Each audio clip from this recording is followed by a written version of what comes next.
Kaixo, eguerdion, ongi etorri guztioi eta mila esker gaur gurekin hemen egoteagatik. Gaur Olatz González Abrisqueta eta Michael Marder izango ditugu gurekin eta ekosistemen betekizuna nortasun kolektiboaren eraikuntzaren inguruan berba egingo dute. Como decía, buenos días y muchas gracias por estar hoy aquí con nosotros. En la sesión de hoy contaremos con la participación de Olatz González Abrisqueta y de Michael Marder, que hablarán sobre el rol de los ecosistemas en la construcción de la identidad colectiva. Este webinario estará moderado por Fernando Cosío, que es el director científico de Ikerbasque. Si os parece bien, Fernando, Olatz, Michael, podéis ir encendiendo vuestras cámaras y vuestros micrófonos.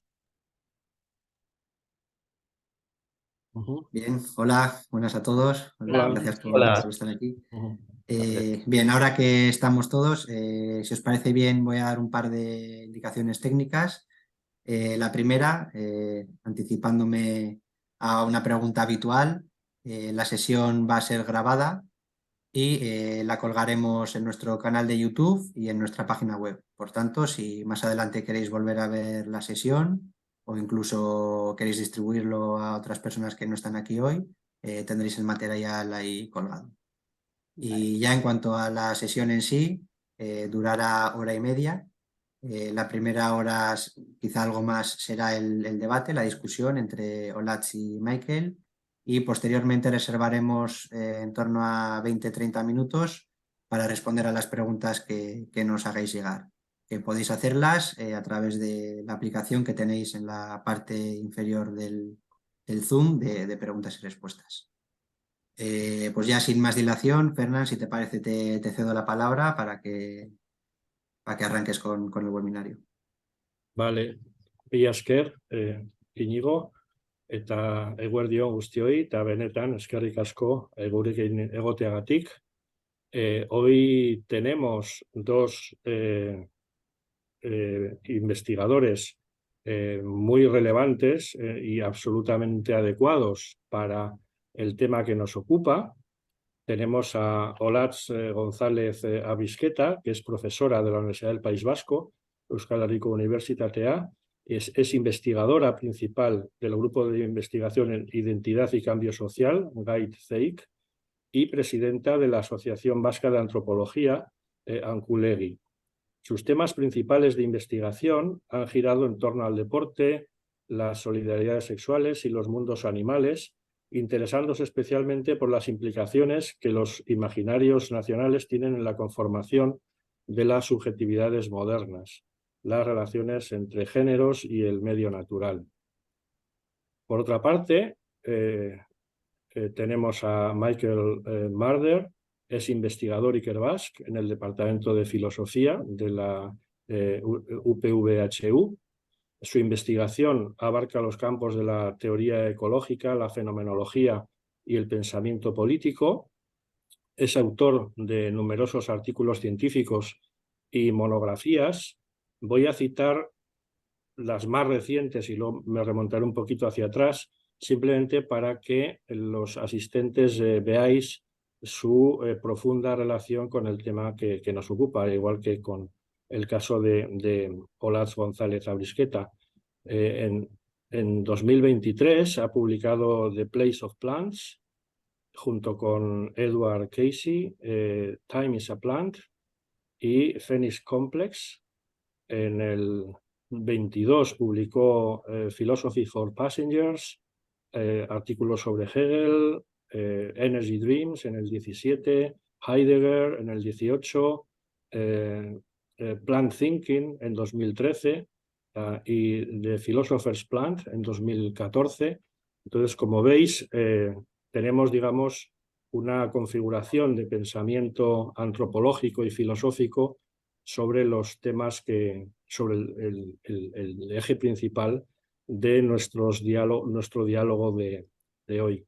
Y en este sentido, para abrir un poquito el diálogo, por supuesto, os invitaría a que hicierais una breve exposición sobre 3 bloques en que hemos organizado el coloquio.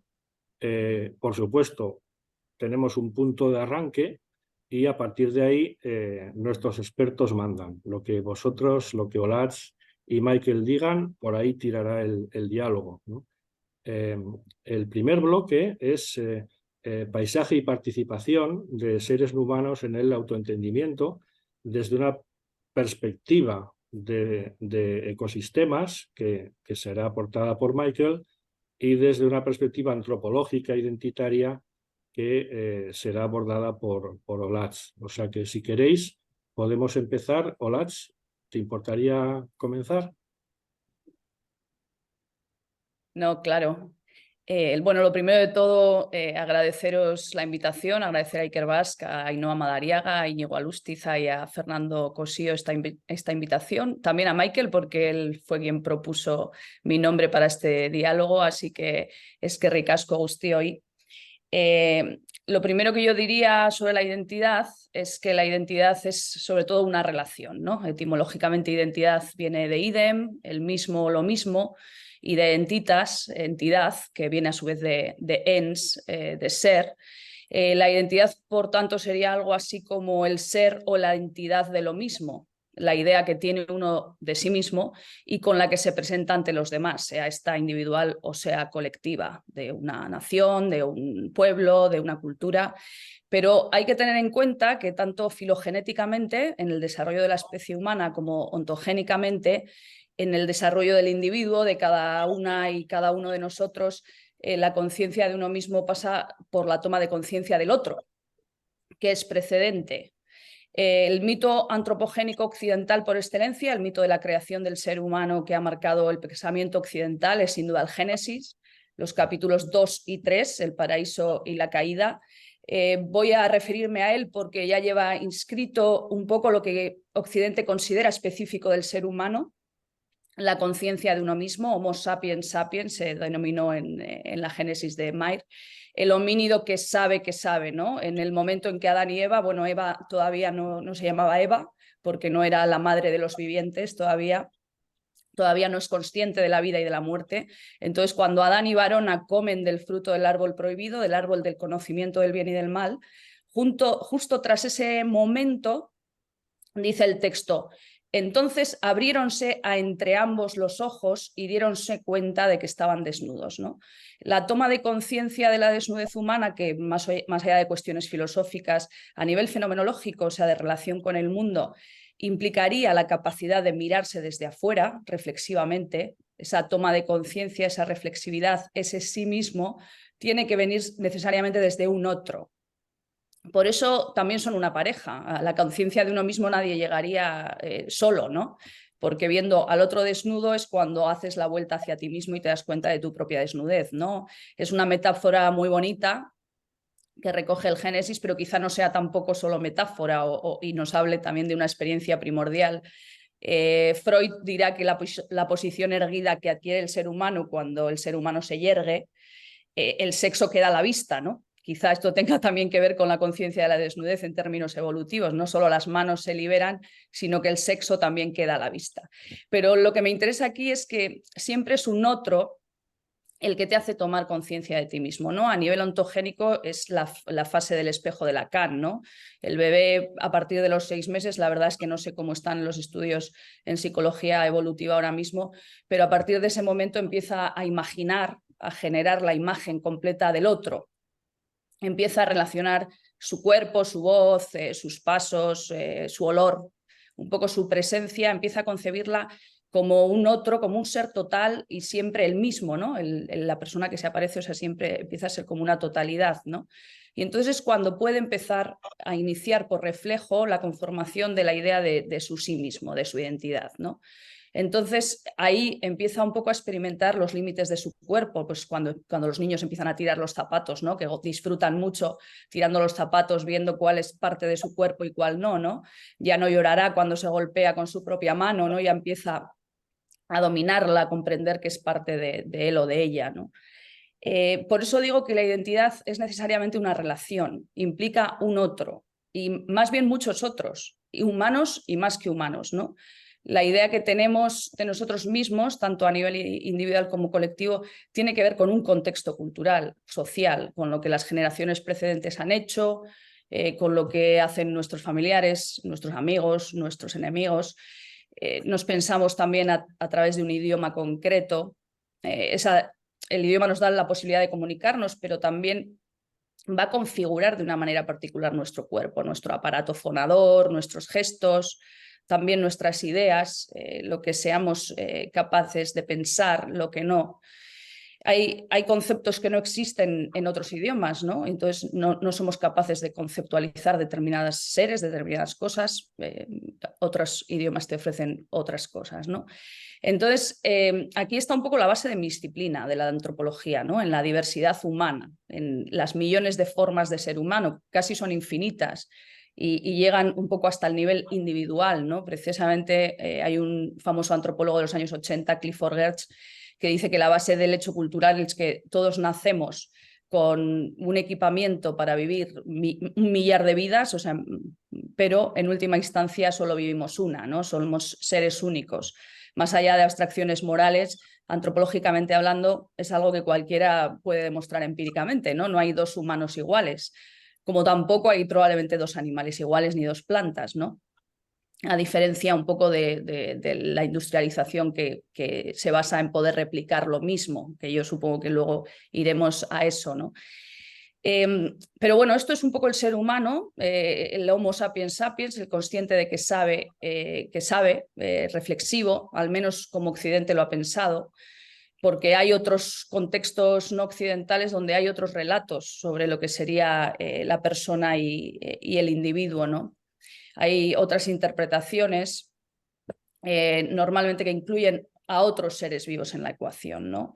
Por ejemplo, si nos vamos a la Amazonía, los pueblos amazónicos, la mayoría de ellos conciben la humanidad como un plenum primordial, o sea, como la base de todos los seres, lo que es compartido.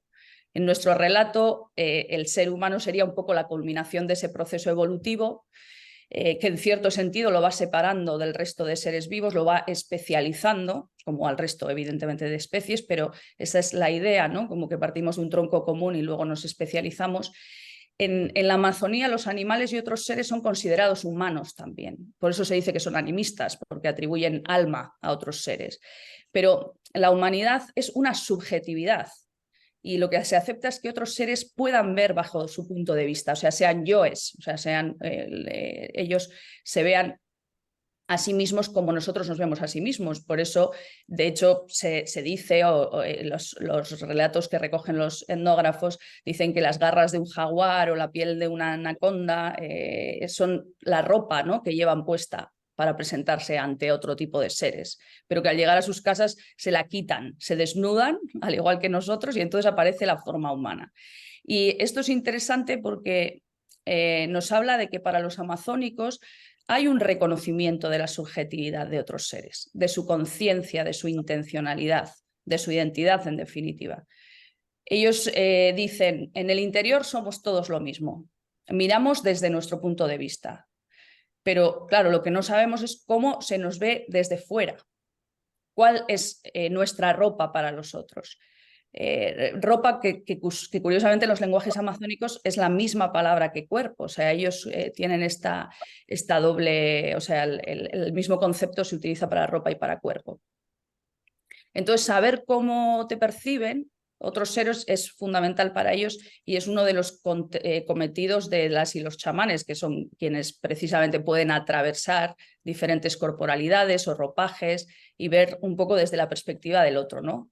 Descubrir si estás en peligro porque el otro te está viendo como un pecarí, es decir, como comida, o cómo te está viendo, ¿no? Por eso se dice muchas veces que vivir en la selva es peligroso, ¿no? Los amazónicos dicen porque todos son almas, todos son yoes, o sea, se reconoce un poco la intencionalidad del resto de seres y también todos son ojos, ¿no? Nosotros que estamos acostumbrados un poco a vivir en la tranquilidad del depredador, del que no tiene quien le deprede, vamos por el monte, por ejemplo, y no somos conscientes de que hay un montón de animales siguiendo nuestros pasos, mirándonos. Pájaros, lagartos, ovejas, ¿no? Cuando ya te mira igual una vaca, dependiendo de las costumbres que tengas, pues ya esto te puede generar cierta inquietud. Pero Lo que quiero decir es que, en definitiva, nuestro contexto cultural define la forma en que formamos nuestra identidad individual y colectiva, y esta no está formada solo por seres humanos y por lo que hacen las y los humanos, objetos, herramientas, tecnología en general, ¿no? Está formada también por otros seres, ¿no? Por otros seres, por plantas, animales, por desiertos, montañas, virus, ¿no? Esto hemos sido bastante conscientes en la pandemia, ¿no? Otros seres que entran en relación con lo que hacemos y con cómo nos pensamos, y por tanto conforman también nuestra identidad.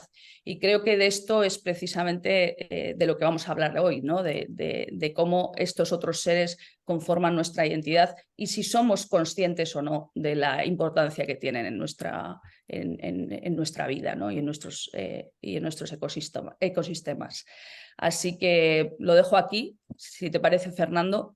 Muy bien, muy bien. Nos has enmarcado muy bien un aspecto muy importante de la cuestión, de esta convivencia entre los seres humanos, otros seres vivos.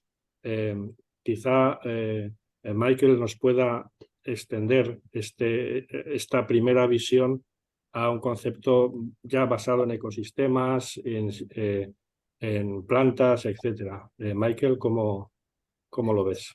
Sí, muchas gracias, Fernán, y gracias a Ikerbasque por organizar ese diálogo. Gracias a Olatz por aceptar la invitación, porque es un gran placer estar aquí con todos vosotras, y específicamente en ese contexto de diálogo con Olatz. Yo voy a hablar un poco sobre el concepto del ecosistema, pero también voy a tratar de ya contestar algunos de los argumentos de las tesis sobre las cuales ha hablado Olatz en su introducción. Y me parece muy importante y muy relevante empezar con esa noción de la relacionalidad, de la relación. ¿Qué es una relación? Porque desde el pensamiento occidental tenemos muchísimos problemas de pensar las relaciones. Es algo que casi queda como impensable en el pensamiento occidental basado en las lógicas formales, porque desde el punto de vista de la lógica formal, uno no puede pensar lo que está en el medio. El medio excluido es la ley de la lógica formal, donde tenemos la identidad y la no identidad, y no podemos, la lógica no nos deja aproximar lo que pasa entre esos dos polos opuestos. Y justamente, como ha dicho Olatz, todo lo que es la vida, tanto humana como más que humana, pasa en ese medio interdito, ese medio inaccesible desde el punto de vista tradicional del pensamiento occidental.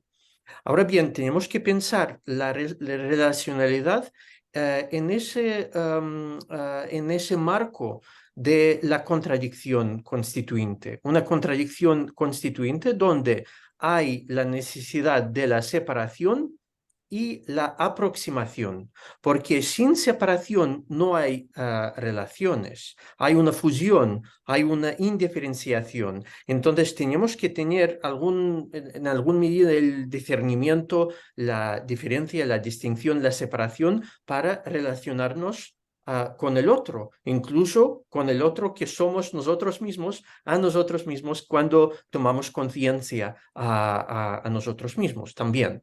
Entonces, esa noción de la relación es un conjunto de los opuestos, de la separación y aproximación al mismo tiempo, ¿no?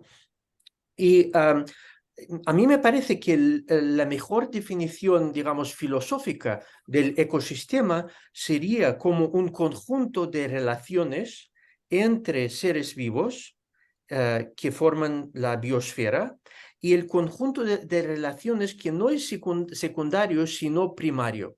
Entonces, la relación es lo que es constituinte, tanto en la cuestión de la identidad humana o no humana, como en la cuestión de lo que es el ecosistema. El ecosistema es una multiplicidad de relaciones entre seres vivos y su entorno, donde esas relaciones son primarias y no secundarias. Entonces, lo que eso implica de una forma muy práctica es la primacía de la sinergia y de la simbiosis. Simbiosis no es un caso limitado de seres vivos viviendo, conviviendo de esa forma constituyente relacionada, sino toda la vida sería una simbiosis de seres vivos con su entorno y con otros seres vivos.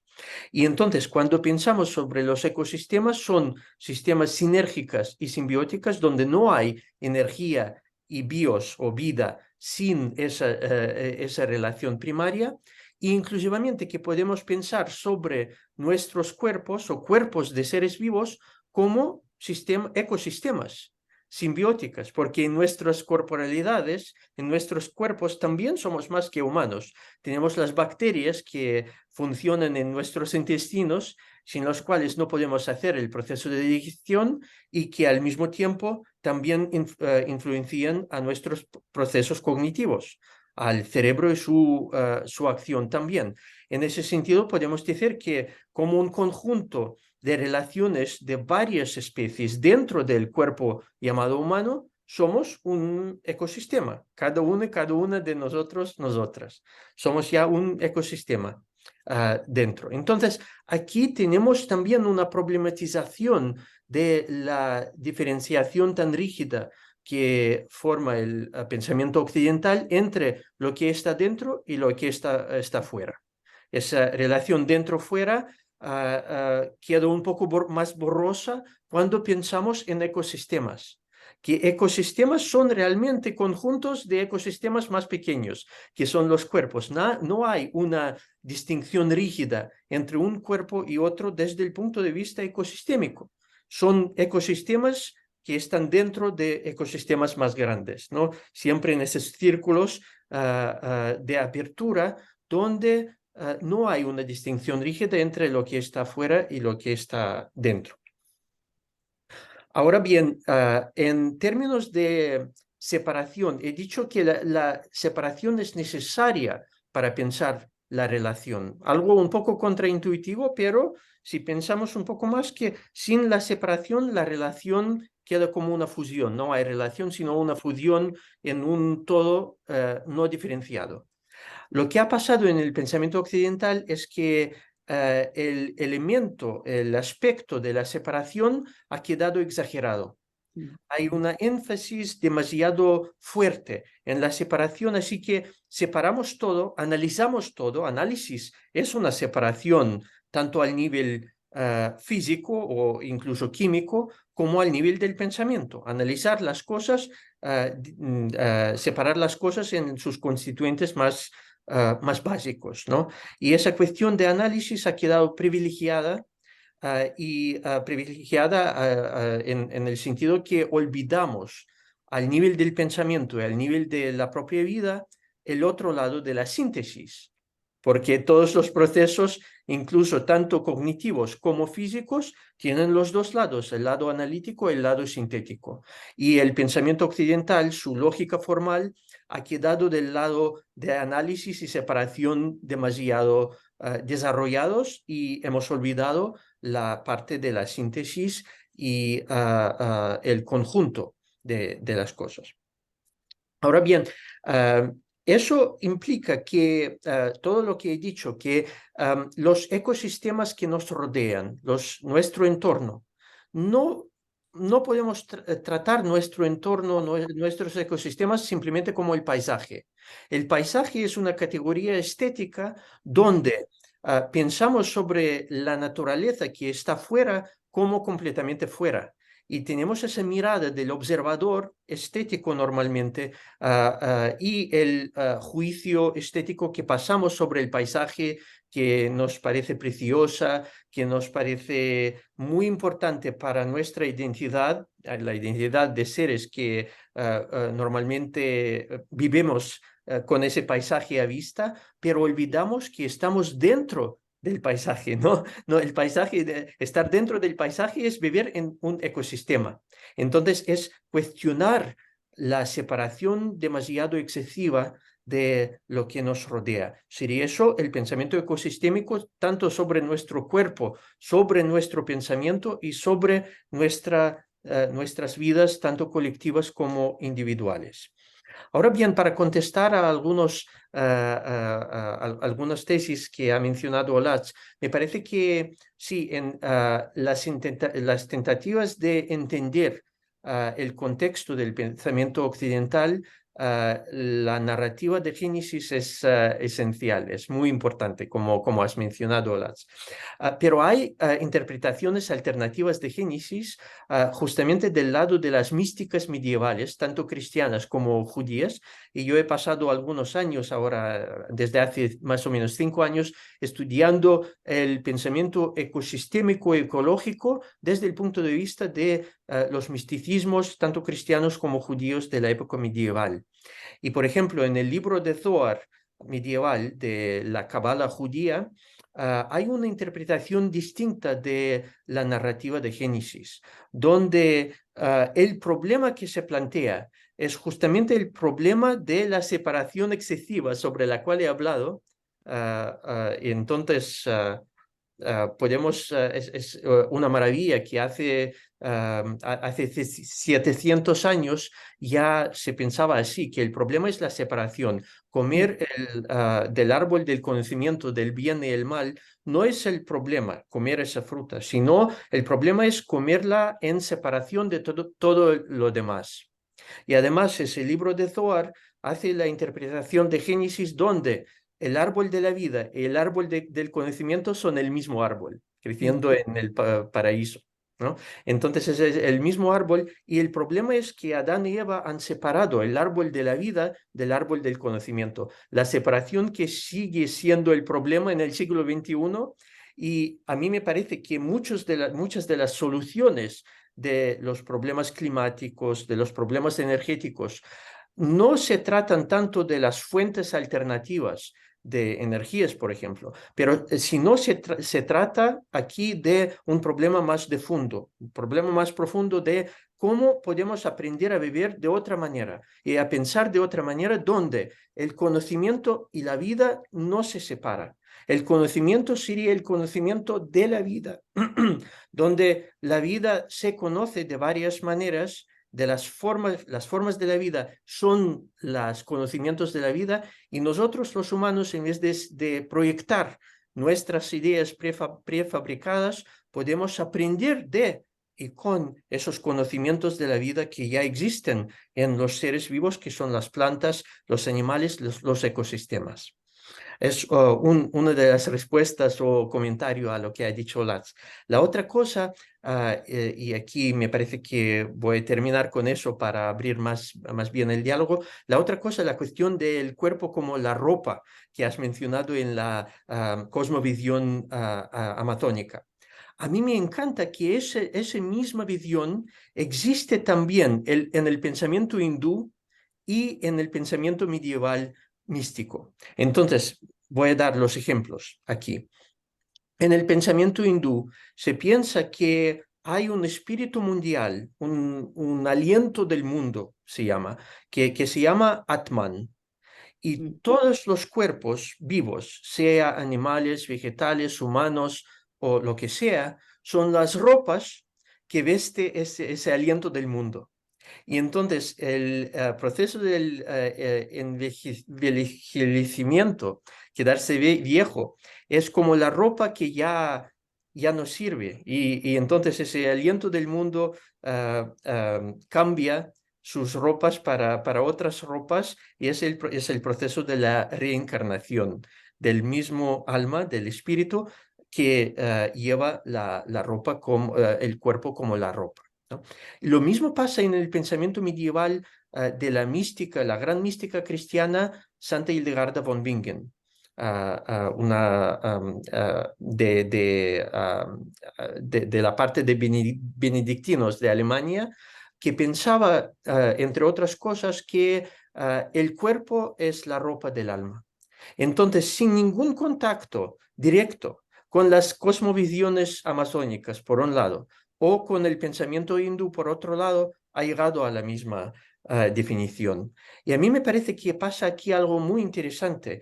Jung yo llamaría ese fenómeno los arquetipos del pensamiento humano, algo compartido entre varias culturas, algunas estructuras universales del pensamiento que quizás sin ningún contacto directo entre las culturas pasa a ser el modo de pensar compartido en esas culturas.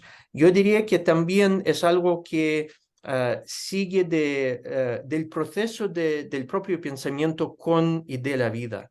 Cuando empezamos a pensar de otra manera, cuando, por ejemplo, en mi caso, cuando empezamos a pensar con las plantas de un modo muy práctico y teórico al mismo tiempo, entonces ahí surgen varias conclusiones compartidas con otras culturas que tenían también experiencias muy intensas y muy serias con el mismo tipo de ser vivo que es la planta, incluso sin ningún contacto directo o intercambio simbólico entre los representantes de esas varias culturas. Lo que nos une es esa experiencia de estar con la planta, por ejemplo, o estar con el mundo de la vida y seguir pensando con él, con ese mundo de la vida, sin proyectar algunas teorías o frameworks ya prefabricadas en los fenómenos que nos rodean, ¿no? Y lo dejo aquí. Sí, muchas gracias, Michael. Has mencionado el ecosistema dentro de nosotros, has mencionado el caso de las bacterias, de la biota, y me he acordado de la hipótesis de Lynn Margulis, según la cual en las células la mitocondria, que es de alguna forma la pila energética de la célula, es una bacteria simbiótica con la célula eucariótica que tiene su núcleo y su carga genética en el sentido reduccionista, identitario, si quieres, con el 50% de nuestro padre y el 50% de nuestra madre, mientras que en el caso de la mitocondria, de esta bacteria simbiótica, el 100% de la carga genética proviene de la madre. Por eso cuando se quieren estudiar linajes de una forma menos dispersiva, se analiza el ADN mitocondrial de poblaciones humanas, sabiendo que sigues el rastro de una sola persona, de la madre en este caso, ¿no? Entonces, me ha parecido que lo que has mencionado acerca del ecosistema simbiótico o simbionte dentro de nosotros llega incluso hasta el nivel celular, ¿no? Incluso, repito, desde el punto de vista reduccionista, tenemos dos identidades, ¿no? De alguna forma asociadas a ese rastro genético, ¿no? Uh-huh. Sí, me parece muy interesante eso, Fernando. Estoy pensando en ese contexto sobre el filósofo Leibniz en el comienzo de la época de la modernidad europea, pero y que pensó de una forma muy interesante sobre los seres vivos. Porque en esa época una de las cuestiones era si el cuerpo, el organismo era una especie de máquina, claro que con el diseño pensado por Dios, pero una máquina muy compleja que ningún ser humano era capaz de producir, sino una inteligencia superior, divina, etc. Y Leibniz hace algo muy interesante porque sigue la lógica de la máquina, organismo como una máquina, pero la sigue a su extremo donde la parte más reduccionista y mecanicista se rompe. Entonces, ¿qué dice Leibniz? Leibniz dice que todas las máquinas que producimos nosotros seres humanos, al final, cuando analizamos esas máquinas, consisten de partes ya no analizables, consisten de materiales como hierro y otros plástico, otras cosas, ya consisten de materiales, pero con las máquinas o maquinarias que son los organismos, los seres vivos, son máquinas infinitas. Entonces, no es importante el nivel de análisis, incluso el análisis celular, igual a ese nivel sería una máquina y nunca más vamos a llegar a los componentes básicos que serían como materiales y no como ya máquinas en sí. Entonces, son máquinas dentro máquinas a la infinitud, según Leibniz. Entonces, por eso me parece que es muy interesante que la lógica más reduccionista, determinicista occidental que llevada a su extremo se rompe y surge del lado de sinergias y esa simbiosis originaria sobre la cual estamos hablando. Sí, bueno, no me sorprende, no sabía esta progresión hacia la repetición sucesiva infinita de máquinas. Claro, me encaja bien con los infinitesimales, el cálculo diferencial y los infinitesimales de Leibniz, ¿no? Que no sabía que lo había extendido hasta el extremo que contrasta, por otra parte, con el análisis que hizo Roger Penrose cuando escribió The Emperor New Mind acerca de la imposibilidad de la inteligencia artificial fuerte. O sea, había problemas de propiedades emergentes y de computabilidad que hacían que la autoconsciencia no fuera posible simularla con dispositivos mecánicos o lógicos, ¿no? Desde ese punto de vista, esa imposibilidad de reducir hasta la parte más infinitesimal, pues encajaría con la visión de Penrose, ¿no?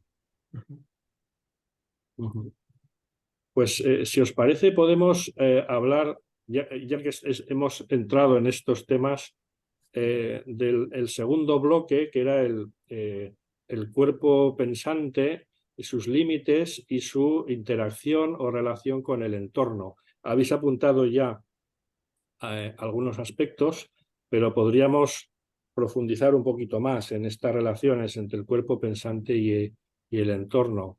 Olatz, ¿te parece empezar? Sí, bueno, yo quería un poco además conectar pues por las cuestiones que ha planteado Michael, que son siempre muchas, y entonces quería volver un poco a esa idea de los ecosistemas dentro de ecosistemas, a esa fractalidad que nos cuesta tanto pensar, ¿no? Que tiene que ver con los ecosistemas, y desde luego hacerlo desde mi disciplina, que es la antropología, y ver pues cuáles son las otras interpretaciones que nos permiten pensar esto, ¿no? Porque también cuando Michael habla de que tenemos muchos problemas con las relaciones, realmente sí que hay dentro de nuestra, bueno, de nuestra vida, hay situaciones en las que se nos hace más fácil pensar las relaciones, ¿no? Como la metáfora o como el contexto familiar, ¿no? Las identidades posicionales de la familia que te permiten saber que tú no puedes ser tía si no tienes un sobrino, si no eres hermana, si eres un hermano, y esto cambia completamente tu identidad. Tu identidad de madre no tiene nada que ver con tu identidad de hija o de hermana. Entonces, extender esto al mundo es extender esto a otros seres humanos, que sería extender al final la metáfora doméstica y extender la domesticidad y extender la ecología al final, o sea, extenderlo a todos los seres es lo que ha pasado muchas veces y en muchas culturas, ¿no? Realmente lo extraño es pensarse aislado de la naturaleza. Esto es lo raro en las cosmologías y en las cosmovisiones de muchísimas culturas. Hay una anécdota que, para entender esta cuestión de la fractalidad, a mí me gusta mucho, y sobre todo también para entender que hasta el cuerpo es una construcción cultural, ¿no? Es Maurice Linhart, un antropólogo que también era pastor protestante, que estuvo 25 años en Nueva Caledonia con los canacos. Tenía una persona con la que hablaba mucho, Bousseau se llamaba, era un informante clave, lo que en antropología llamamos un informante clave. Y una vez, pues Linhart quiso poner, a ver si él era pastor también y había estado intentando evangelizar a los canacos, aunque tenía sensibilidad antropológica también, y hizo mucho para que no el genocidio lento que estaban sufriendo, pues para revertirlo, aunque bueno, no pudo hacerlo, pero él estaba hablando una tarde con Bousseau y él quiso saber si realmente sus enseñanzas habían surtido efecto, y le pregunta a Bousseau: así que lo que os hemos traído nosotros es el concepto de espíritu, es el espíritu. Y le dice Bousseau: el espíritu, va, ¿qué va? el espíritu, si ya procedíamos según el espíritu, conocemos perfectamente el espíritu. Lo que nos habéis traído vosotros es el cuerpo. Entonces, la idea de cuerpo, el concepto de cuerpo, él aquí empieza a hacer una reflexión muy importante sobre cómo es la identidad kanaka, cómo es la persona kanaka, ¿no? Cómo se concibe a sí mismo sin un cuerpo que le dé forma o que lo cierre. Porque precisamente la identidad kanaka, luego ha habido mucha literatura en antropología en base a esto, ¿no? Se habla de la persona fractal, la persona distribuida, la persona que su principio de individuación o el proceso de individuación no tiene que ver con separarse, con saber lo que es propio de sí mismo en diferencia a los demás, sino que tiene que ver con replicar las relaciones, ¿no? Por eso dice entender las relaciones que le conforman. Por eso se dice que es la persona fractal, porque es cada persona replica la estructura de su sociedad, que es una sociedad ampliada, que tiene que ver también con el resto de seres vivos, ¿no?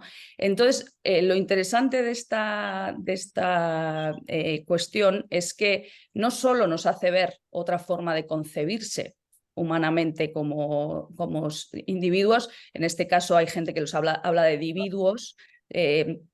Marilyn Strasser, que fue además honoris causa de nuestra universidad, es decir, que forma parte del claustro de doctores de nuestra universidad, es esta mujer que trabajó mucho tiempo en Melanesia, hablaba precisamente de esto, de sociedades en las que la concepción de uno mismo pasa por establecer las relaciones que te conforman, ¿no? O sea, de entender estas relaciones. Es como un vacío, o sea, no tienes un cuerpo cerrado que se va relacionando, sino que eres parte, y la metáfora familiar ahí yo creo que viene muy bien para entender esta extensión.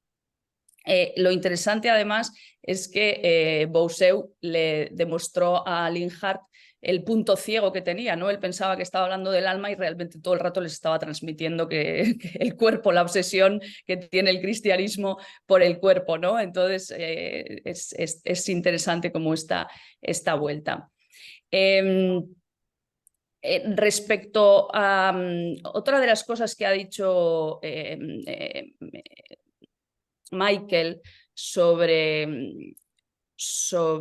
pensar con las plantas, ¿no? Él evidentemente ha trabajado mucho con esto, con pensar desde otro lugar, ¿no? Hay un ejemplo también antropológico, esta vez de las Islas Andaman, que están entre India y Birmania, en el Golfo de Bengala, y que expresa muy bien también esta relación de pensarse con el resto, o sea, con las plantas, ¿no? Por ejemplo, cuando una joven andamanesa, y esto lo ha estudiado un antropólogo catalán, Ignasi Terradas, y Lidia Montesinos, una colega, me puso en la pista sobre esto, tiene la primera regla, adopta el nombre de la miel de una temporada floral, es decir, la miel es un elemento central de la alimentación de los andamaneses, de la alimentación física, pero también de la espiritual, porque a través de la miel los espíritus de los antepasados matrilineales, que ahí también tiene que ver con el ADN mitocondrial, ¿no?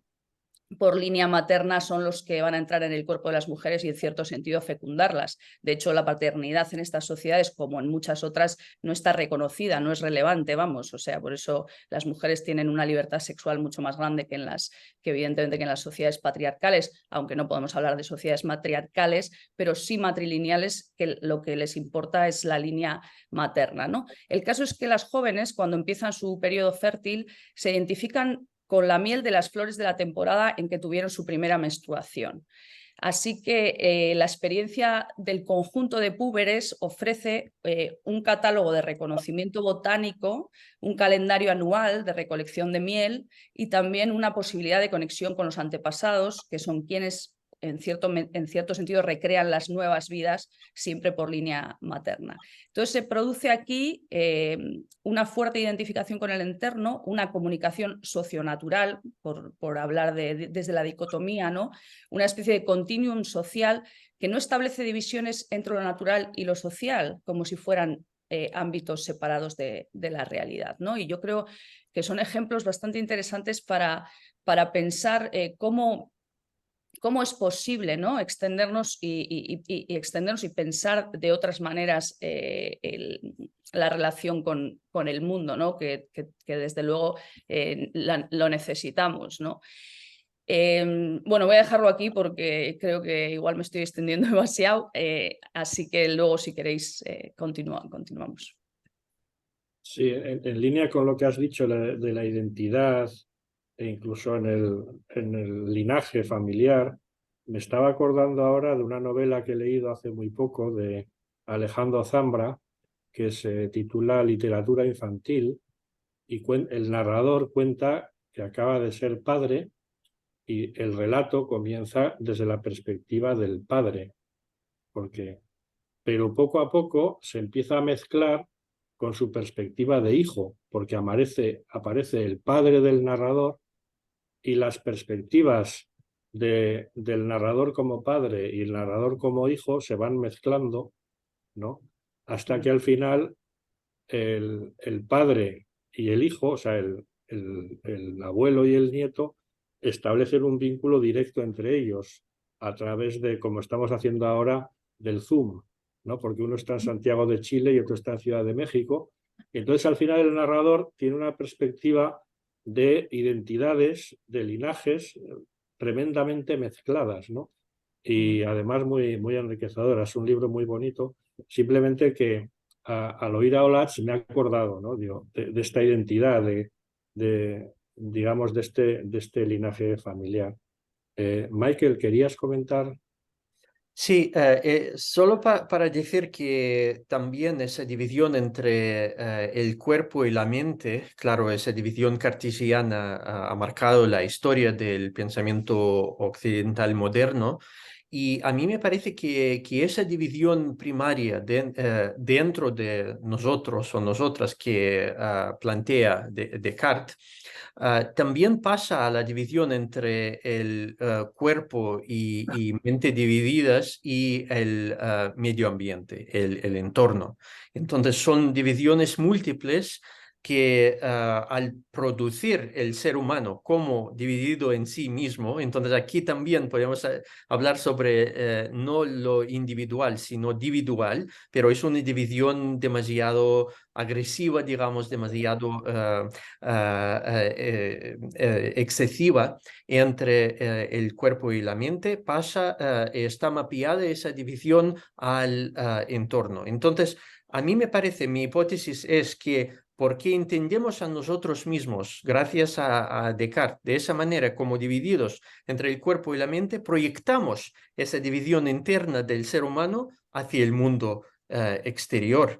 Y es una de las maneras, claro, que Descartes no ha inventado eso, ha dado la expresión más clara y más consistente de un punto de vista que ya persistía, ya existía en la filosofía. Entonces, podemos pensar sobre los sistemas de clasificación científicas como una proyección de esa división también excesiva hacia el mundo exterior. Y lo que Olatz está relatando sobre otras cosmovisiones no occidentales, sería una alternativa a esa visión del mundo dividido en clases de seres y subdividido cada vez más gracias a esa distinción que empieza dentro del ser humano. Incluso la psicoanálisis, Freud nos da una posibilidad de entender el desarrollo humano desde el nacimiento como una autointegración del cuerpo. El recién nacido todavía no tiene una noción de la separación entre el mundo exterior y su cuerpo y tiene que entender un poco dónde empieza su cuerpo y dónde son los límites. Son a veces procesos un poco dolorosos también para descubrir eso, como dice Freud, pero también el cuerpo es en el proceso de la autointegración y alguna separación mínima del mundo, sirve como una herramienta. Ese cuerpo que está formando el recién nacido en su experiencia, sirve como la base para entender el mundo. Entonces, el entendimiento del mundo, según la psicoanálisis, es una proyección del autoentendimiento práctico del cuerpo y su integración siempre parcial. Claro, esa integración nunca es una organización totalizante, una totalidad cerrada, porque un cuerpo completamente cerrado sería un cuerpo muerto, ¿no? Para ser un cuerpo vivo, tiene que ser un cuerpo que está abierto al mundo. En primer lugar, a través de sus sentidos, a través del sentido, de todos los sentidos, pero el sentido primario que es el tacto, el sentido táctil, ¿no? Que ya como decía Aristóteles, el órgano de ese sentido táctil no es la mano, sino toda la piel, toda la extensión del cuerpo es el órgano del tacto. Es el primer órgano que nos pone en contacto entonces con el mundo. Es órgano que al mismo tiempo da alguna integridad al cuerpo, no está exponiendo todos los órganos interiores al exterior, pero al mismo tiempo sirve como una membrana viva, respirable, abierta al mundo, sensible, ¿no? Y entonces a mí me parece que hay que, para empezar a cuestionar también esas distinciones tan rígidas entre el cuerpo y la mente, el cuerpo, mente y el entorno, hay que empezar también con el sentido del tacto táctil y la piel también. Y la otra cosa que iba a mencionar en relación a lo que ha dicho Latz es sobre ese entendimiento del mundo exterior como nuestra familia más extensa, digamos. Y claro que ya el término de la ecología ya nos dice que de lo que tratamos cuando hablamos sobre la ecología es de la casa, de la morada. Oikos, el griego de eco, oikos, es la morada o la casa, ¿no? Entonces, todo el mundo de la vida como nuestra casa común, incluso como ha dicho también ese Papa Francisco en una de sus encíclicas más relacionados a la ecología, pensar sobre el planeta Tierra como una casa común que compartimos con otros seres vivos, sea humanos o no humanos, ¿no? Sería esa la base más literal, yo diría, no metafórica, sino literal del pensamiento ecológico. Y entonces, cuando pensamos en esos términos, incluso las relaciones que aparecen más en el modo del pensamiento occidental son relaciones extensivas, la extensividad de las relaciones, multiplicar, producir siempre más, ¿no? Que está un poco en la lógica del capital también. Pero cuando, por ejemplo, referimos a la obra de Donna Haraway, una pensadora realmente maravillosa americana, ella cuando habla sobre making kin, no sé cómo se traduce en castellano eso, making kin. Haciendo parientes, haciendo parientes, sería una cultivación de relaciones intensivas y no extensivas. Claro que nos relacionamos al mundo exterior en una extensividad, pero en vez del proceso de la reproducción biológica, que sería una extensividad de la relación, crecer la familia más inmediata, ella, su enfoque está en esa relación intensiva, hacer parientes con seres incluso que no reconocemos a nosotros mismos como humanos en ellos, como las plantas y eso todo. Incluso Haraway tiene una palabra para eso que en inglés llama a esas relaciones intensivas oddkin, parientes raras, ¿no? La raridad, lo extraño que es, no genéticamente accesible y analizable, sino esas relaciones, identificaciones e identidades raras con seres a los cuales pensamos que no teníamos ninguna relación, ¿no? Era eso que iba a decir.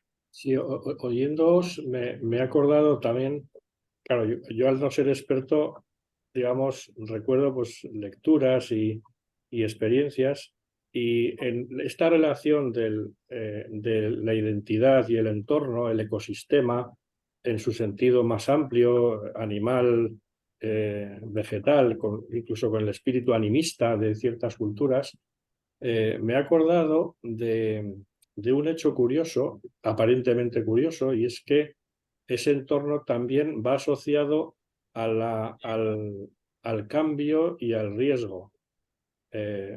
Por eso un geólogo famoso escribió que somos hijos de la tectónica de placas. Es decir, las grandes culturas humanas, los grandes inicios de las culturas humanas se han dado en lugares de cambio y de inestabilidad geológica, de fallas, volcanes, terremotos, etcétera, ¿no? Y que además confieren al mundo telúrico mineral un cierto carácter vivo, ¿no? Parece como si fuera la tierra mineral que reviviera, ¿no? De alguna forma. Y justo donde se producen esos fenómenos que son potencialmente peligrosos para los seres humanos, justamente es ahí donde los asentamientos humanos confluyen, ¿no? ¿Cómo veis esta extensión digamos, al ecosistema y el entorno, incluso más allá de los otros seres vivos, sino en este caso del mundo, entre comillas, mineral, vamos a decir? Bueno, es algo que hay que pensar, ¿eh? pero desde luego yo creo que ahora estamos en un momento como complejo, ¿no? Sobre todo por lo que hemos dado un nombre al antropoceno, ¿no? Como esta era en la que el ser humano se ha convertido en una fuerza geológica, como diría Bruno Latour, ¿no? Habíamos pensado que teníamos esta división naturaleza y cultura, que vivíamos en un mundo cultural controlado, pero de repente la naturaleza se ha revelado, y entra también la hipótesis de Gaia que tú referías antes, ¿no? de Margulis, y toda la cuestión de que Gaia se ha revelado, ¿no? Se ha revelado y aparece como un agente realmente activo y que que responde, ¿no? Y que responde a las acciones de los seres humanos, ¿no? Entonces, yo creo que a nivel, o sea, volviendo un poco también a lo que ha dicho Michael, recogiendo un poco esa idea del extraño, de la ética, la ética siempre aparece ante lo extraño, o sea, porque la ética ante el igual no hay una ética, hay una especie de solidaridad, fraternidad fácil, ¿no? Con la que tienes, pero realmente cuando un comportamiento ético es con el diferente, claramente con lo que es lo más diferente. Entonces, sí que eso que decías, Fernando, de las placas tectónicas y de esos momentos donde la humanidad, yo creo que hay algo que no hemos reconocido y que Occidente no ha reconocido por esa proyección de la división, por esa proyección del poder, del control, del colocarse en una situación de dominio, ¿no? De la colonización y todo eso, que es que realmente vivimos en precariedad.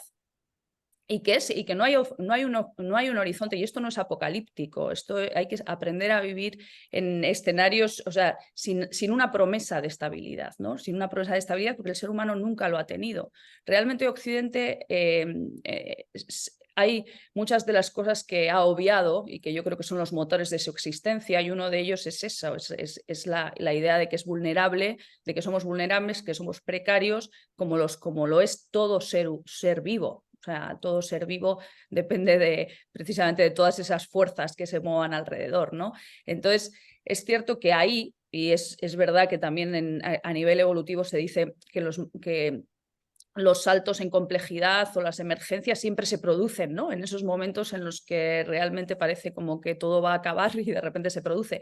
Pero claro, esto no nos puede llevar a una autocomplacencia, bueno, todo se va a arreglar, ¿no? Porque realmente estamos ante una situación problemática, y el antropoceno nos coloca en esas dos situaciones. Por un lado, ser conscientes de que no hay promesa de estabilidad posible, y aparte porque es que no es real, o sea, también también el Estado-Nación se ha convertido en un gran cierre que niega lo que es evidente, que es que la gente se mueve, o sea, que las personas se han movido toda la vida. Entonces, hemos construido muchos grandes cierres que hay que abrir de alguna manera, porque porque es que tenemos que buscar como formas de relacionarlos, y quizá una de las formas también sea que en vez de concebirnos siempre como seres naturales, en el sentido de como muchas veces hablamos de que somos animales, ¿no? Para justificar determinados comportamientos o determinadas formas de hacer, vamos al instinto, que es casi como, la hipótesis de San Anselmo con Dios. Dice, cuando ya no puedas pensar algo más elevado, algo más grande, ahí está Dios. Pues el instinto está abajo, ¿no? Cuando no puedas pensar, no puedas explicar un comportamiento animal, no puedas entenderte, relacionarte con él, ahí está el instinto, ¿no? Entonces, ahí utilizamos como eso sobre todo para justificar la agresividad o para justificar problemas sociales como si fuéramos animales, pero es que yo creo que tenemos que pensar al revés.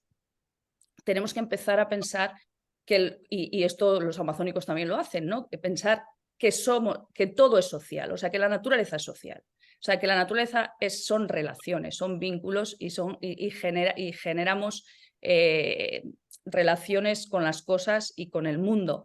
Y atender esas relaciones es quizá lo que haga un comportamiento ético y una posibilidad de sobrevivir ante un movimiento de placas tectónicas como el que estamos viviendo, ¿no? Que nos pone ante una situación, bueno, de la que hay que ser responsable, que hay que dar una respuesta, ¿no? De algún modo. Yo creo que quizá lo más importante es que aprendamos a vivir de otra manera, como está diciendo Michael, ¿no? O sea, que aprendamos a atender otras formas de vida y otras formas de pensarnos, porque porque parece claro que en nuestro pensamiento básico está una parte del problema, ¿no?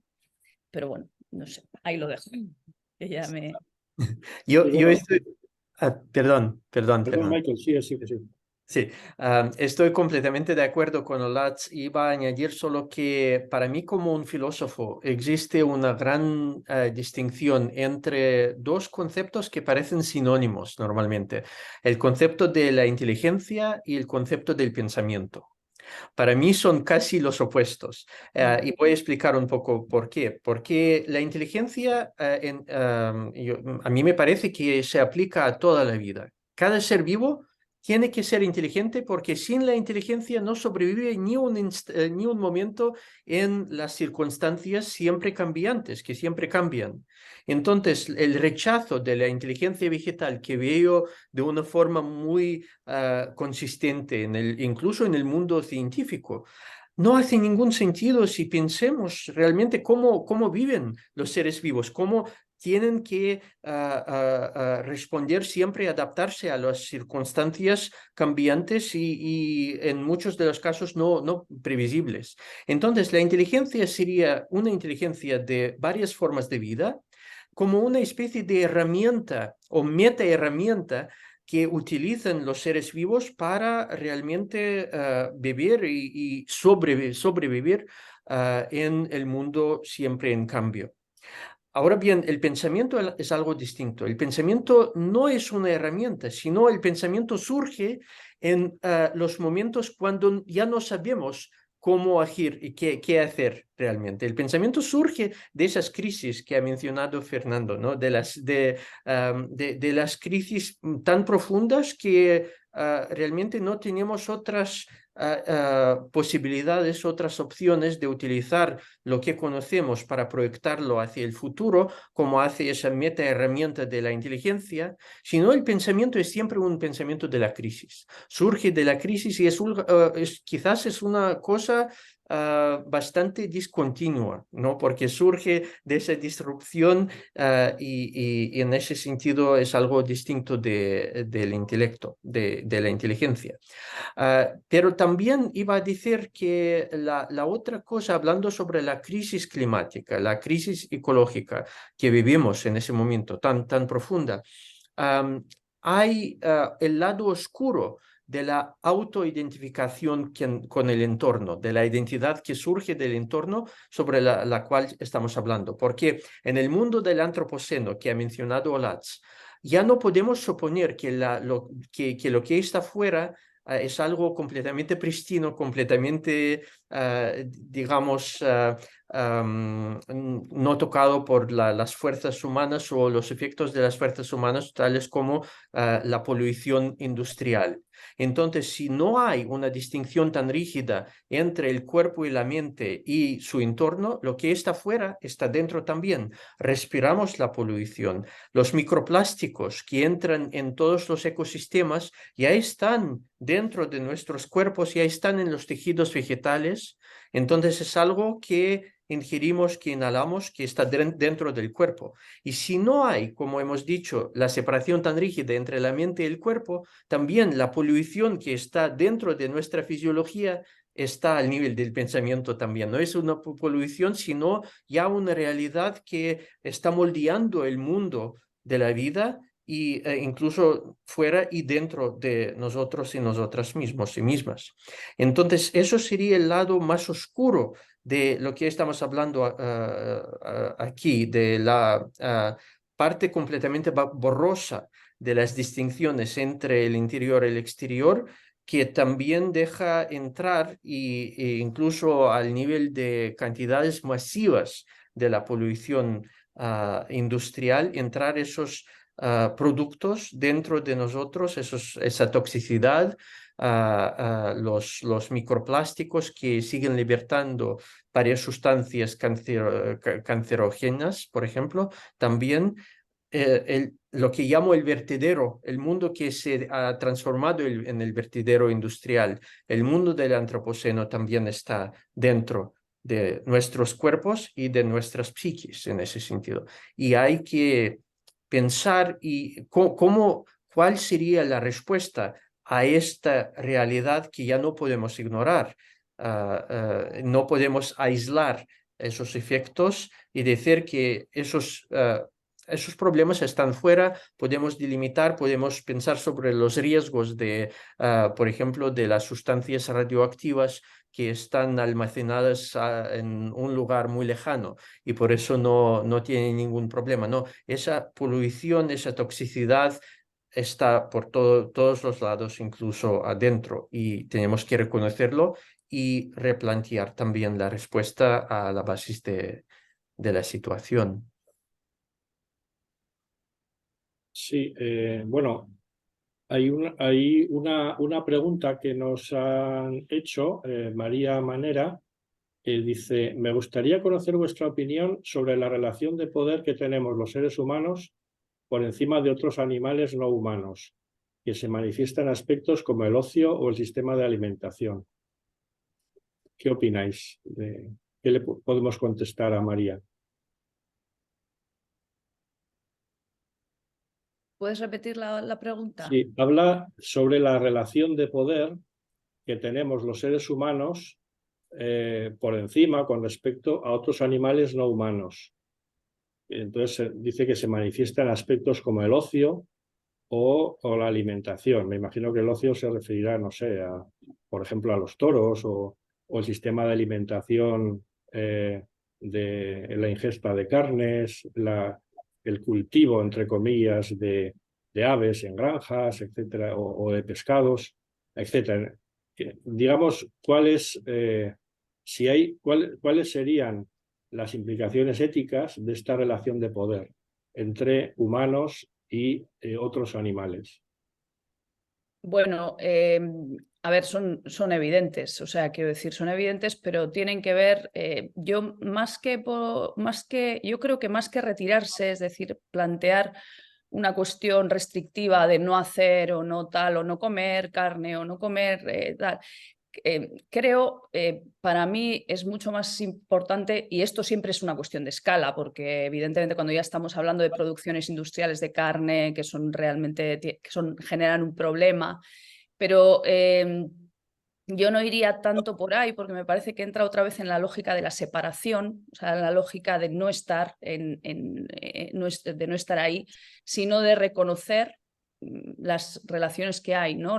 Por ejemplo, hay un antropólogo que trabaja, un antropólogo francés que trabaja sobre la caza, ¿no? Sobre la caza, él ha hecho mucho trabajo de campo en Siberia, pero hablar de las cuestiones de la caza. Pues bueno, quizá desde un punto de vista occidental, la caza es una práctica pues, que podemos considerar pues, no sé, negativa o desde un punto de vista animalista, desde luego, de protección de los animales, etc. Pero ahí hay una relacionalidad muy clara en la caza, ¿no? O sea, en el hecho de matar, que el matar y el vivir está dentro de todo lo que es lo natural, ¿no? Entonces, para mí, por ejemplo, esa retirada, o sea, esa especie de ética pensada como una retirada de no, los humanos tienen que estar aquí y entonces vamos a hacer parques naturales donde no haya nada más que tal. Eso no me parece una solución real, porque es que me parece una solución muy parecida a la de estas masculinidades que se creen que van a salvarse yéndose a otros planetas o haciendo un hombre 2.0 o 3.0, o sea, que es como dar saltos hacia una humanidad inmortal o hacia una humanidad, me parece como que entra dentro de las mismas lógicas. Me parece que realmente lo que hay que cambiar es hacer una ética relacional, empezar a hacer una ética relacional que tenga en cuenta cuáles son los contextos necesarios para la vida de las diferentes especies y cómo actúan las diferentes especies en relación, ¿no? Y entrar ahí, realmente entrar, o sea, realmente ser capaz de ver cuáles son los elementos que en la humanidad han hecho que nos salgamos de ahí, ¿no? Y eso evidentemente tiene que ver con la escala industrial, sin duda, que es la que genera el gran problema que tenemos, ¿no? Entonces, yo iría por ahí. Sí, en mi caso yo he tenido la oportunidad de pensar esas cuestiones más del punto de vista vegetal, como digamos, los dietas basadas en las plantas y partes de las plantas, que incluso eso también puede suscitar problemas éticos. Y estoy de acuerdo que el problema ético más grande es la escala industrial, pero también tratar esas comunidades vegetales o animales no como comunidades de seres vivos, no como ecosistemas, sino como conjunto del proceso de producción, en ese caso la producción alimenticia. ¿No? En el caso de las plantas principalmente, solo para dar un ejemplo, los problemas éticos como cambian en su carácter contextual, temporal en otras culturas. Cuando hace 10 años he dado una charla en el sur de India sobre la cuestión de la ética alimentar de las plantas, hubo muchas preguntas también y un hombre después de la charla ha dicho, pero yo como un hindú, mi creencia es la encarnación. Entonces, no es importante lo que yo voy a comer esa planta o ese animal en esa vida, pero en la otra vida voy a reencarnarme en la misma planta o el mismo animal y alguien va a comerme a mí, ¿no? Entonces, nosotros pensamos en el occidente dentro del contexto de la separación entre varios tipos de vida y dentro del contexto de una vida humana finita, ¿no? Pero cuando abrimos el contexto, por ejemplo, al proceso de la reencarnación, entonces toda la ética también cambia y toda la temporalidad de la experiencia humana cambia en ese sentido. Por otro lado, en el caso específicamente de las plantas, las relaciones de poder, yo estoy convencido que hay que pensar las relaciones de poder como relaciones de dos sentidos. Entonces, nunca tenemos simplemente el elemento que está en poder, el otro elemento sobre lo cual está ejercido el poder. O sea, el poder va en dos lados y cualquier tipo del proceso de la instrumentalización tiene su lado contrario. Por ejemplo, cuando pensamos que utilizamos las plantas para comer y para la producción agricultural, cuando pensamos sobre la planta de patata, gracias a movimientos humanos y gracias a ese proceso de expansión, la planta de patata, que tenía sus orígenes muy modestas en una parte de América del Sur, ahora es una planta que crece en todo el mundo. Entonces, la instrumentalización humana tiene el otro lado de los seres humanos instrumentalizados por las propias plantas para expandir su zona de crecimiento, expandir su material genético, digamos, de un modo más reduccionista, más allá del sitio donde, donde viven esas plantas originalmente. En ese sentido, los humanos no son tan distintos de las mariposas, por ejemplo, los pájaros que en sus intestinos pasan las semillas para otros lugares. Las plantas utilizan esos movimientos de los animales, incluso de los humanos, para expandir su alcance, digamos, del crecimiento. Entonces, las relaciones de poder, específicamente en el caso de vegetal, tienen esos dos lados, me parece. Sí, hay otra pregunta que va dirigida a Michael, aunque por supuesto, Olatz, puedes contestar y matizar lo que estimes conveniente. Es un poco larga, dice, me gustaría preguntar por la capacidad de las ideas ecológicas en el mundo hipermoderno, donde la proliferación de signos, medios e incentivos contradictorios es incesante, como si fuera un chorro inagotable.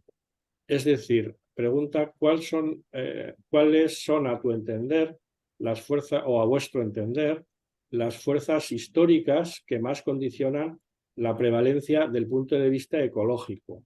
No sé si quiere decir ecológico o ecologista, porque claro, la ecología es una ciencia, un apartado de la biología, y el ecologismo es otra cosa, ¿no? Pero bueno, en este contexto, ¿cuáles serían las fuerzas que más condicionan eventualmente la prevalencia de este punto de vista del ser humano con el entorno? Yo creo que en el caso de la ecología es el ejemplo más claro de lo que he dicho un poco antes sobre la distinción entre pensamiento y inteligencia. Entonces, el pensamiento ecológico surge justamente en el momento de la crisis ecológica. Aunque ecología es una palabra que va más al griego y tiene los componentes griegos en la propia palabra, es una palabra bastante reciente del siglo XIX que surgió en Alemania ya en la modernidad industrial, cuando empezó toda la conciencia de la fragilidad del mundo de la vida, de los efectos tan maléficos, tan malos de las fuerzas industriales en ese mundo de la vida. Entonces, para mí es muy claro que el pensamiento ecológico surge de la crisis.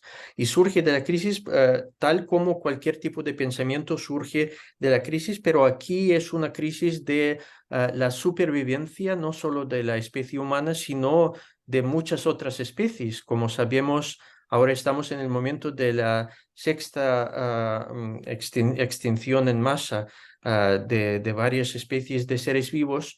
Y entonces el pensamiento ecológico surge de este peligro que sentimos en nuestra piel, digamos, y en el piel del mundo quizás también, no solo en un sentido egoísta de la supervivencia del yo aislado y la familia inmediata, sino en ese sentido de la familia más amplia que hemos mencionado tanto yo como Olatz en esa discusión.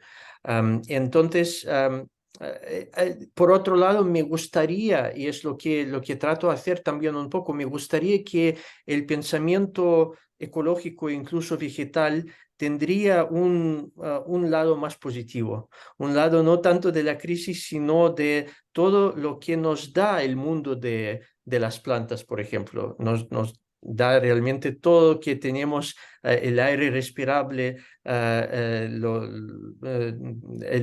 entorno que podemos disfrutar y todo lo que no es instrumentalizable, como las plantas, como sabemos, son la base de todos los ecosistemas. Entonces no habría el mundo sin las plantas.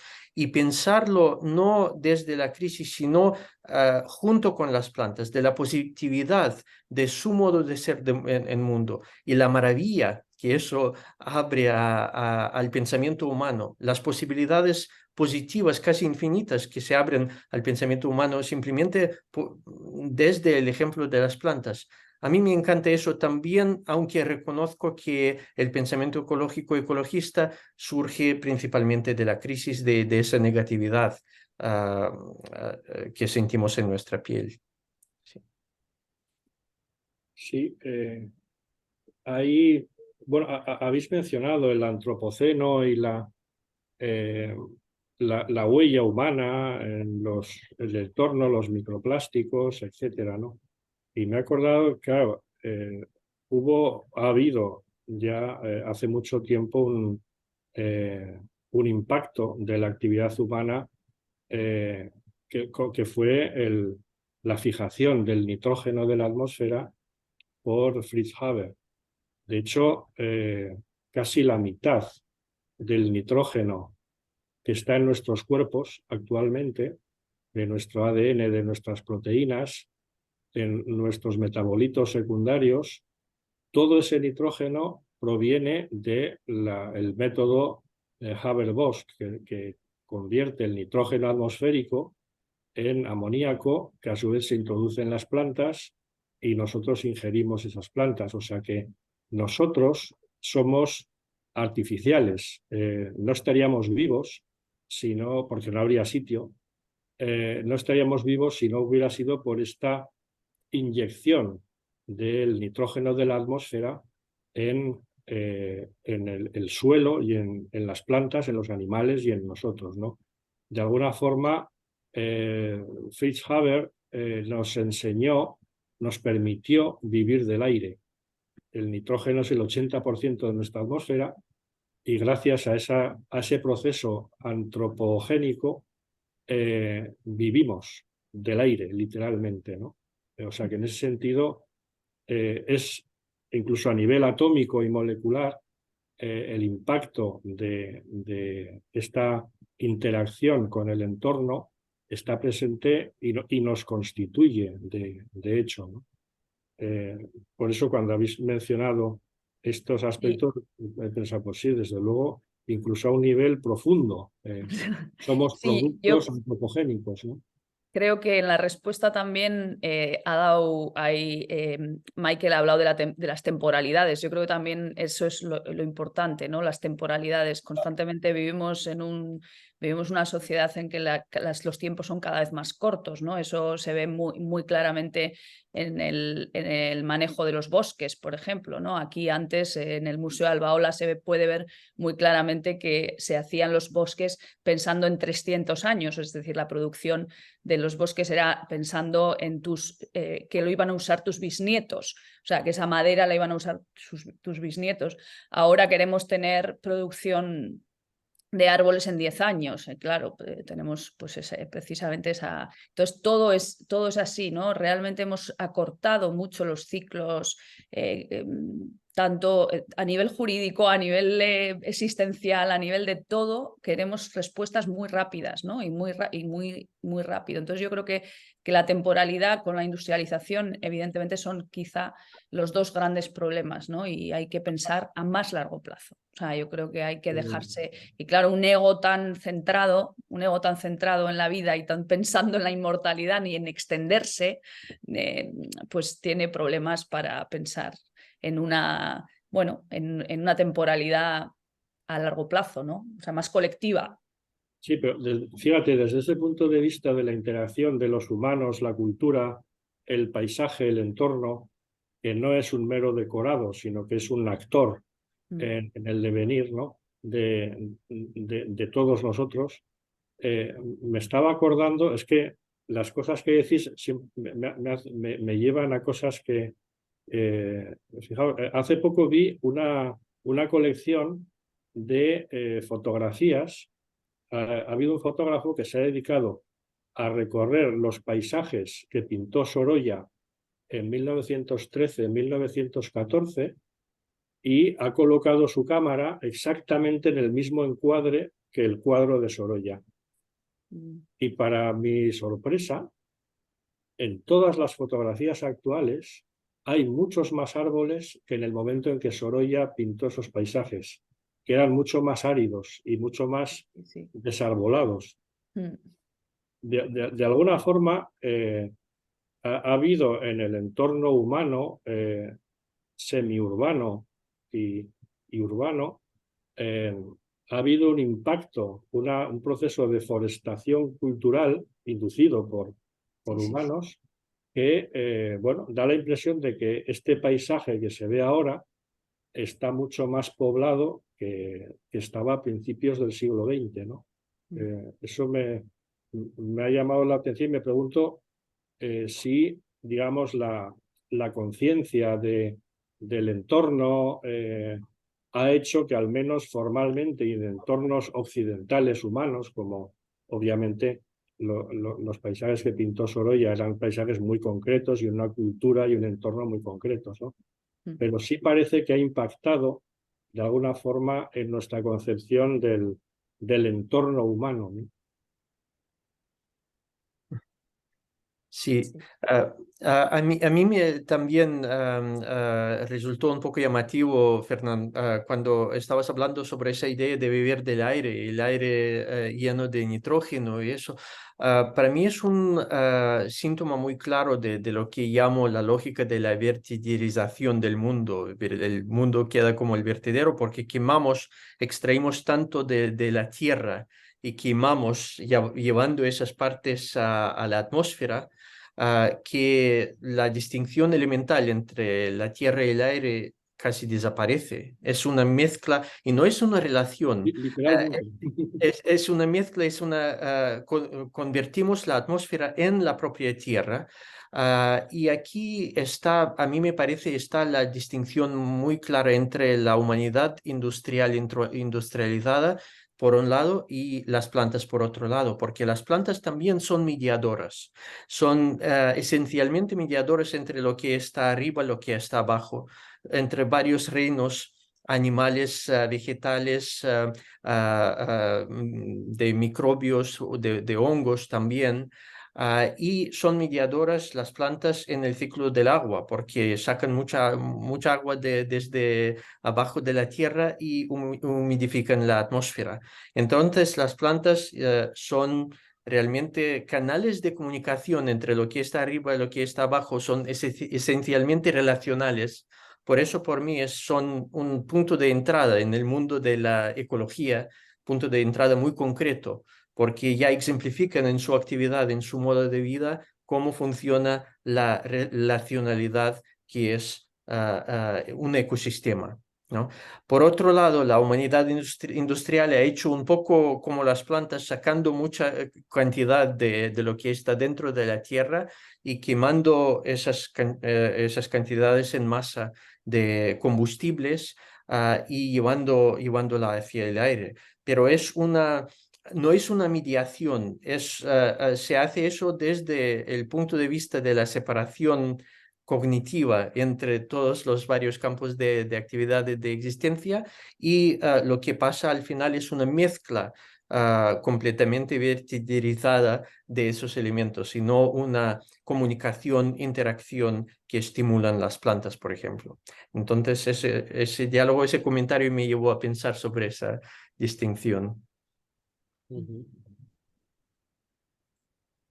Muy interesante. Luego, has mencionado la distinción entre inteligencia y pensamiento. Claro, en realidad cualquier sistema, incluso inanimado, se adapta a las condiciones del entorno. Yo sé en mi laboratorio que si yo tengo en un matraz un conjunto de unas especies químicas y aumento la temperatura o cambio el sistema de agitación, etcétera, el sistema va a reaccionar y va a producir cosas diferentes. Claro. Entonces, pero claro, a un nivel mucho más sofisticado es lo que hace cualquier ser vivo, pero incluso a nivel molecular, perdonad mi tendencia, porque claro, al ser Claro. químico, pues sí, pero digamos que de alguna forma hay una emergencia de propiedades, ¿no? de los átomos, las moléculas, las agrupaciones, los organismos, los tejidos, los organismos, etcétera, ¿no? Entonces, todo este proceso de respuesta al entorno arranca en el nivel más íntimo de la materia, ¿no? O sea que por eso sí, o sea, este proceso de reacción, mientras que el pensamiento está más relacionado con algo distinto, ¿no? Sí. Esto me ha parecido muy, muy interesante. Y viendo a las crisis me he acordado esto, ¿no? De alguna forma, ¿qué opináis de que los humanos tengamos esa querencia por la inestabilidad y el riesgo? Porque por querer vivir cerca de lugares donde hay terremotos, donde hay volcanes, donde hay... eso en Moby Dick, Melville dice la atracción de la luz del abismo que atrae a los cuerpos, ¿no? ¿Qué opináis? En nuestro diálogo con el ecosistema, el entorno y los aspectos antropológicos de la convivencia humana, ¿qué sentido tiene esta atracción por la luz del abismo que aparece en Moby Dick, ¿no?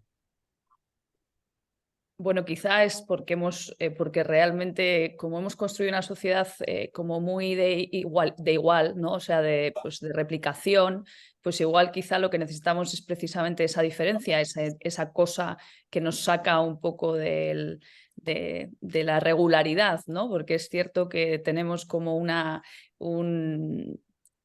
pozo bueno, un poco lo que obviamos, lo que omitimos, lo que está ahí oculto es lo que realmente nos mueve, ¿no? Entonces, quizá buscamos cosas que no nos da la cotidianidad, ¿no? Que cada vez tenemos mayor seguridad, bueno, evidentemente en este entorno, ¿no? Pero quizá esa regularidad, y decías, no, perdona que me vaya, ¿no? Pues a veces los diálogos también entre la diferencia, y esto interdisciplinarmente también, la colaboración siempre significa trabajar un poco a través de esa diferencia. Entonces, si hay igualdad, no es necesario colaborar, ¿no? Si todos pensamos lo mismo, entonces realmente sabemos que ahí está lo interesante. O sea, para mí, como antropóloga, para mí ese es lo interesante, ese entre y esa diferencia. Es que si no, es como hablar con los mismos. Yo ahora que tengo un equipo, o sea, que estoy en un equipo en la escuela de doctorado con gente que viene de química, de ingeniería, ¿no? Formamos un equipo interdisciplinar para hacer otra cosa, pero los diálogos son maravillosos. Lo vais a Porque pasar muy realmente, bien. o sea, los diálogos, y llegamos a cosas y constantemente dices una idea, pero el otro te pone otro límite, ¿no? Entonces, esa desestabilización, ese sentirte que no sabes, ahí es donde está precisamente lo interesante. Por eso, cuando estamos en nuestra propia disciplina, reducimos mucho, pero la complejidad viene precisamente, la posibilidad de complejidad viene precisamente de que te muevan un poco el terremoto, ¿no? De que te miren de otro lado, ¿no? Sí, como dice el poema de León Felipe, desconociendo el oficio lo haremos con respeto. Claro, sí, sí. El no ser experto te hace ser mucho más respetuoso con lo que no conoces, que es la mayoría, claro. Sí, sí, sí. Bueno, está la cosa muy interesante y como suele pasar en estos diálogos, me dice Íñigo que ya hemos llegado al tiempo, así que, bueno, muchísimas gracias. He aprendido mucho de Michael Olatz, he aprendido mucho de vosotros, me lo he pasado muy bien, me ha parecido muy, muy interesante lo que decíais. Y bueno, Íñigo, te paso la palabra. Sí, con esto ya nos hemos pasado un poco del tiempo, o sea que la verdad es que, bueno, felicitaros a los tres, ha sido súper interesante y bueno, yo a nivel personal me llevo un montón de cosas y bueno, prueba de este interés han sido las 70 personas que se han conectado y que casi la gran mayoría han permanecido hasta el final, o sea que eso, sorionak a los tres y Qué ricasco. muchas gracias por estar aquí. Qué ricasco. Muchas gracias. Bueno, gracias. Agur. Agur. Agur.